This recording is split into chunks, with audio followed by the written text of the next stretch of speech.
What's going on, guys? Your boy Amazing here, back with another video. And in today's video, guys, we are here with the global patch notes for the Konosuba collaboration here, guys. We're gonna be going over everything that's coming out with this celebration, and yeah, we're gonna be discussing obviously the character kits and then going over the patch notes itself. Make sure you hit that like button, subscribe. We're on the road to have 54k subs. With that out of the way, man, let's hop in and let's talk about it. So God's blessing of this wonderful union, Konosuba collab now live.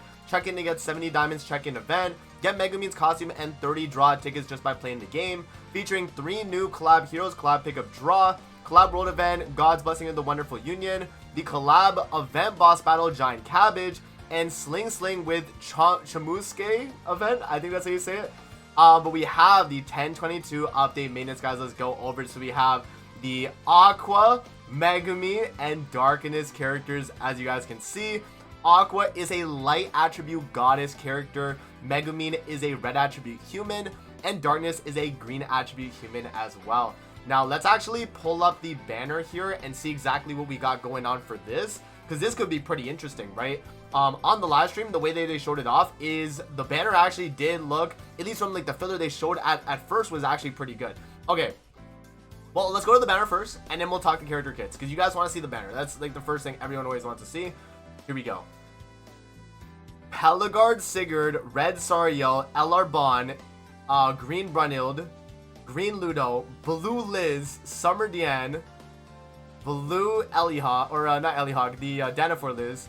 You have the Red Oslo and Hawk, Halloween Shin, and then Halloween Merlin. I don't know. It's good, but like there is some bad filler in there too. That I will say. Okay, let's go over the character kits, guys. Starting off with the Archpriest, Water Goddess Aqua. So she is, again, Goddess race. What is that? Light attribute SSR rarity. Her passive, for every one applicable ally participating in the battle, their basic stats increase by 5%, and their hero's damage taken decreases by 10%. Applicable allies being Goddesses, Megumin, and Darkness. For each applicable ally that is unique at the start of the battle, for each attribute, for each attribute of allies that is unique at the start of the battle, the hero's base stats increase by 5%. At the start of the battle, and when an applicable ally uses a skill, they gain Blessing Lake for 2 turns. Blessing Lake is going to be all stats plus 10%, damage taken minus 30%. Removes Blessing Lake from self and gains Dice of Fate at the start of the ally's turn. And Dice of Fate is going to use Clear Stream skill according to the number of dice 1 to 3, then the effect is removed.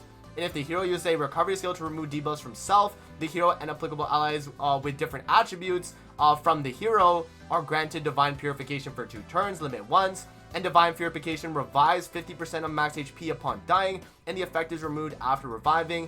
Does not revive if dying from reflected damage. Very, very good effect right there, guys. Alright, now moving on to the first skill here, Water Attack. Inflicts clear stream damage equal to 500% of attack on one enemy. Clear stream is going to be 3x pierce rate increase. Damage dealt plus 100% when using Dice of Fate is active. And applies freeze on the target for 1 turn when dealing damage while Dice of Fate is active as well. So very, very good. And then for second skill here, Healing Zone. Removes debuffs from all enemies. Heals them for 300% of attack. Then rejuvenates for 2 turns. And rejuvenate is going to be additional recovery equal to 60% of the recovered HP at the beginning of the turn. And then for the ultimate here, applies Divine Purification on all allies for 1 turn. It increases all stats by 30% for 2 turns. Then inflicts damage equal to 700% of attack on all enemies. That's really good. So yeah, in terms of the dupe scaling effects here, let's see. Okay, so the attack is going to go from 450 to 700. Grants Divine Purification on the ultimate only is at 2 out of 6. Okay. And then the grant N% of all stats is going to be 10, 10, 20, 20, 30, 30, okay, and then Blessing of the Lake damage taken is 10 to 30. It's not too bad, guys. It's not too bad. So you will need 2 out of 6 for the ultimate to actually give Divine Purification, but you still get it through the passive normally. And the only thing that changes in the passive dupe-wise is the damage taken for Blessing Lake.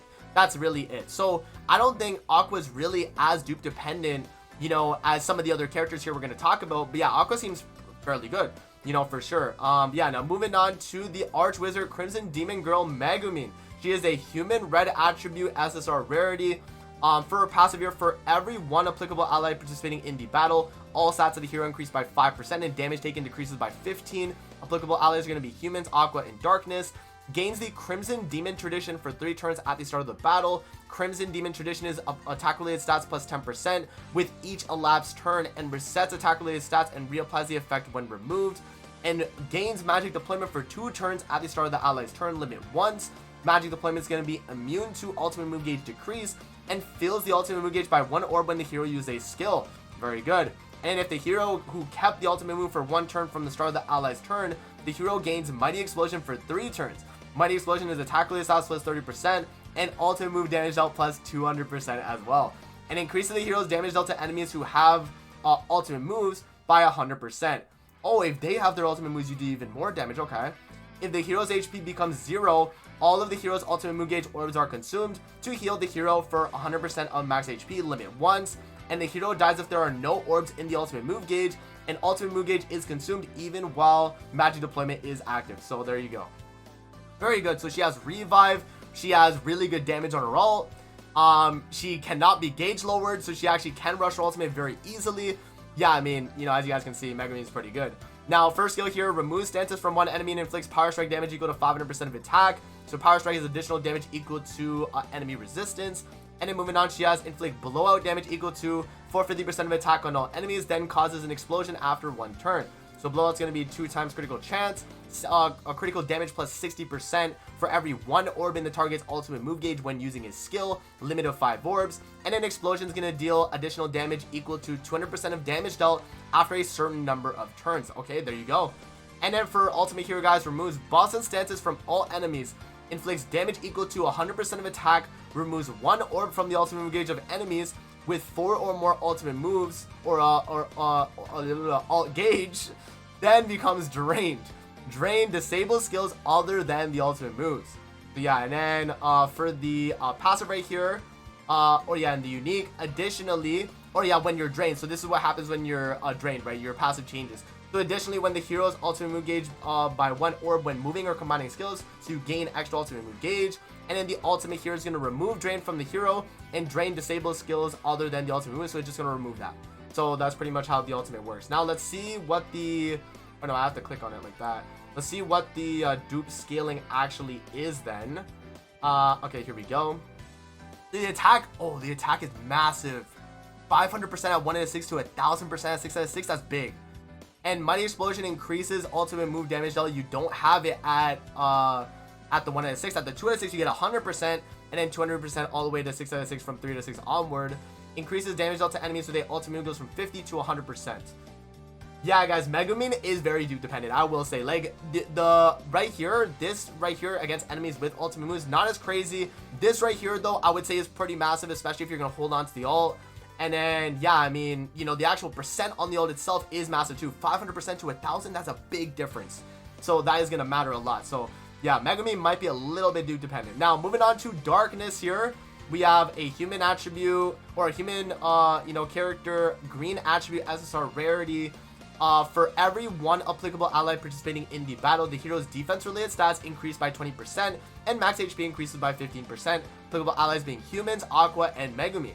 Now gains Decoy at the start of the battle, and gains Noble Sacrifice for 3 turns at the start of the battle as well. Noble Sacrifice is going to be defense related plus 30%, and damage taken minus 50% for applicable allies other than self, and the hero's damage taken plus 20%. So for herself, she will increase her own hero's damage taken.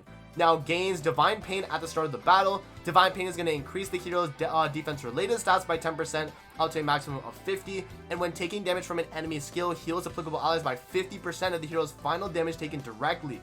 And then applies Nightly Oath on applicable allies for 3 turns whenever the hero uses a dispersion skill, and Nightly Oath is going to be basic stats plus 10%, stacking up to 3 times.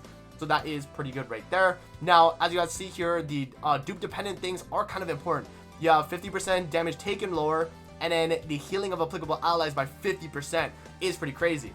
Now, moving on to her skills here, I Challenge You. Decreases the hero's damage taken by 100% for 3 turns, then inflicts dispersion damage on 1 enemy. And as you guys can see, there's no percent on the damage because darkness doesn't do damage. So you actually are not going to see any damage from this character, but she will use the dispersion, which the skill results in a miss, ignoring block effect. So she actually just does not do anything other than give herself damage taken for herself, pretty much, right? So yeah, I mean, and then the Decoy here assumes a stance which taunts enemies for 2 turns. When an ally is attacked, decreases their final damage taken by 50%, and the hero takes 15% of the reduced damage for them. So final damage decreases the highest value effect if there is multiple of the same buff effect. And then for the ultimate hero, Knight Exemplar, removes debuffs from all allies, then grants debuff immunity and 30% HP related stats increase for 3 turns. There you guys go. And then for the actual dupe effect itself, Noble Sacrifice, decreased damage taken 30% to 50%. The ultimate scaling doesn't seem that bad. I mean, 540 to 810, that seems pretty valid. Divine Pain recovers HP at N%. So at 1 in 6 is still 30% applicable allies healed. That's not bad. That's not bad, actually. If it was like 10% at 1 in 6, it would be really bad, though. But like 30% to 50, that's not, I mean, it's negligible, right? Like 1 in 6, I think is still going to be solid with Darkness as well. So, okay, there we go. Those are the 3 characters, guys. That is the banner. I will have to reissue something a little bit later today.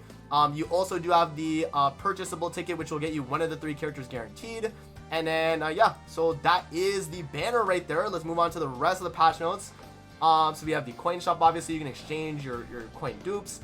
We did not talk Holy Relics of the characters, but Aqua's increases the hero's damage dealt to demon enemies by 200% and decreases damage taken from them by 100%. Aqua's going to be really good on a full goddess team, especially against, you know, demon enemies, right? Increases applicable allies basic stats by 4% whenever the hero's ultimate engage is filled, limited 5 times. That is really good because Megumin is going to be able to get ultimate engage very quickly. And then Darkness right here, the hero's damage taken decreases by 70% when assuming a stance. That is really good.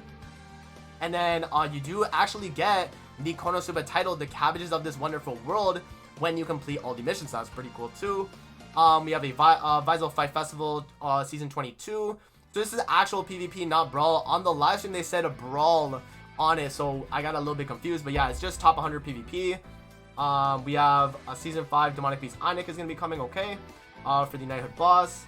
And then, yeah, as you guys can see, these are the packs. I'm going to scroll past this. If you guys want to pause the video to see any of the packs, go for it. Yeah, I mean, you know, we don't really talk about packs at the end of the day. Okay, so for the login bonus, it's 70 diamonds from what I remember from the live stream. So let's start with the calculation here. 70, okay, so we have 70 diamonds. The core, check the core reward, okay. So we get 10 tickets from here. So I'm going to add that right there. So plus 30, because remember, 10 tickets is 30 gems, right? The equivalent of that. So we have that right there, and as you can see as well, you get a free Megumin outfit as well after you finish all the missions. And then, yeah, this is going to be in the wonderful Holy Relic box, which is pretty good, actually. You know, for floor 4 mats right there, not bad. And then we have the world event. So this is a little, like, world quest thing. It's kind of like a little story mode with this, like, collaboration, which is really good. So you are going to be getting a Holy Relic box from that. And then you are going to get another ticket multi, so we're going to add another 30 there. You're at 130. And then, yeah, as you guys can see, the rest of the rewards are available there as well. We do have the Cabbage Event Boss Shop, which does get you another multi as well. So we're going to add another 30 on top of that. So we are at 160 right now on the total. And then as you guys can see, Megumin's weapon is there. And I think the headpiece for Megumin was in the Sling event. Yeah. So there we go. Alright, now we have the outfits. Aqua's outfits are really good. This one's really nice. I actually really do like this one. The Halloween one's a good meme. And then they do have this one as well. This one's purchasable with diamonds. This one right here. This is like, bro, like the Steins Gate look. I like this, you know, the doctor. Yeah, and then you have the other outfit as well. And then these are Darkness's outfits. This one is going to be the diamond outfit, which is the maid outfit. That's pretty nice. And then, yeah, we have diamond perks. If you spend 900 diamonds, you're going to get another Holy Relic box, which is pretty good. And then, yeah, as you guys can see, there is 4 Holy Relic boxes, even though, you know, you're only going to need 3 for the characters. 1 is extra in the diamond perks. The check-in heroes that will appear on login will change. So first week it'll be Aqua, second week will be Megumin, third week will be Darkness. We do have a bunch of boosting events as well, pretty standard stuff. You know, material exchange, again, super standard. Hog Pass, we have a new Gelda outfit, okay. Pretty good, pretty good. And then, yeah, they did bring back some Halloween outfits too. Okay, and then we do have a battle event for 2 diamonds. And then it looks like, yeah, the Knighthood competition. And then, yeah, we have a bunch of system updates. So, yeah, guys, right, honestly, only 160 from the event itself. That's not that crazy. On the live stream, they did make it out to be that there was more. So, maybe in the part 2, we do get some more rewards. But I'm honestly not too, you know, 100% sure about that. But we'll, you know, we'll have to see exactly what happens maybe next week. So supporting hero system updates. The heroes of the top 3 nights for the ranking matches will be added to the supporting list for team formation. So that just makes it so like new players are able to take a, you know, top 3 person from like, you know, PvP, like a crazy broken unit, right? New buffs for new and returning players. Free continue count increase +1. So if you're losing stages, you have an extra, you know, clear. Mailbox reward system improved, so it looks a little bit better now, and it tells you from your Visal 5 festival how much you're getting. That's really good. You have your chapter clear quest conditions ease, so you do not need to do all the quests. You can just get it just by doing the full chapter, which is really good, at least of just the main story. Yeah, and then new chapter clear artifact set bonus. Okay, and they have a new set bonus as well for these artifacts. I like it. And then if you get to the max level, it's increased ally basic stats. Allies that take damage from enemies recover 5% of max HP at the start of the ally's turn. Pretty good. And then improvements to the Battler Eye, so it explains it a little bit better now. Okay, pretty good. And then combat class filter for team settings, so you can now see who is the highest CC for your backline or you know your links. That's really good actually. And then they do have the bulk upgrade feature, which lets you multiple upgrade heroes at a single time, guys. That's really good. If you have the resources, you can upgrade them. I like that. I really do. You can give multiple awakening tokens, and then it'll tell you how much it's going to cost at the end. I like that a lot. That's really good. That's a very, very good system. And then, yeah, consecutive total info added now, so it'll tell you how many times you logged into the game. You'll know how much you guys have been playing Grand Cross for how long, and then your consecutive logins. And then, yeah, we have the miscellaneous here, so the Darkglyph by Tristan, okay. And then Skull's outfit is in the shop now. And then for Leona's Defensive War, the collab characters are going to be boosted. So there you guys go, man. That is the patch notes right there for the Konosuba collaboration. Let me know what you guys think in the comment section below. I think it's pretty exciting, man. Again, like, I think the gem side of things is a little bit low, but like, I think, you know, maybe in the part 2 they have more, because they did mention on the Borat Hat headlines video, you get up to 55 free draws, which we're still missing the 25 extra that they're talking about here. So we'll see, guys. We'll see. But that's going to be it for the video. I hope you guys did enjoy. And I'm going to see you guys on the next one, man. Peace out. Have a good rest of your day, guys. See you later, man.